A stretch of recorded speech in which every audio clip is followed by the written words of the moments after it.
ప్రజల నుండి వచ్చే వివిధ రకాల ఫిర్యాదులను సత్వరంగా పరిష్కరించాలనే లక్ష్యంతో మార్కాపురం జిల్లా పోలీస్ శాఖ ఆధ్వర్యంలో సోమవారం జిల్లా పోలీస్ కార్యాలయం మీకోస కార్యక్రమాన్ని నిర్వహించారు. మార్కాపురం జిల్లా ఎస్సీ హర్షవర్ధన్ రాజు ఆదేశాల మేరకు మార్కాపురం డీఎస్పీ నాగరాజు మరియు పోలీస్ అధికారులు ఈ కార్యక్రమాన్ని నిర్వహించారు. జిల్లాలోని పలు ప్రాంతాల నుండి వచ్చిన బాధితులు తమ సమస్యలు ఫిర్యాదులను అధికారుల దృష్టికి తీసుకొచ్చారు.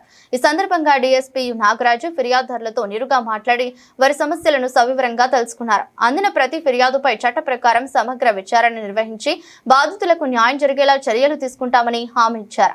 అదేవిధంగా స్వీకరించిన ఫిర్యాదుల వివరాలను సంబంధిత పోలీస్ స్టేషన్ అధికారులకు పంపించి త్వరితగతిన విచారణ చేపట్టి చట్టపరమైన చర్యలు తీసుకోవాలని ఆదేశించారు. భూ వివాదాలు, ఉద్యోగ మోసాలు, కుటుంబ కలహాలు, ఆర్థిక మోసాలు, చీటింగ్ కేసులు తదితర అంశాలపై ప్రజలు తమ ఫిర్యాదులను నమోదు చేశారు. ప్రజల విశ్వాసాన్ని మరింత పెంపొందించడం, బాధితులకు తక్షణ సహాయం అందించడం, వారి సమస్యలకు వేగవంతమైన పరిష్కారం కల్పించడమే పోలీస్ శాఖ ప్రధాన ధ్యేయమని అధికారులు పేర్కొన్నారు. ఈ కార్యక్రమంలో Markapuram DSP Nagaraju, Giddalur urban CI K Suresh, Kanigiri CI Srinivasarao, Kambham CI K Mallikarjunarao మరియు ఇతర పోలీస్ సిబ్బంది ఉన్నారు.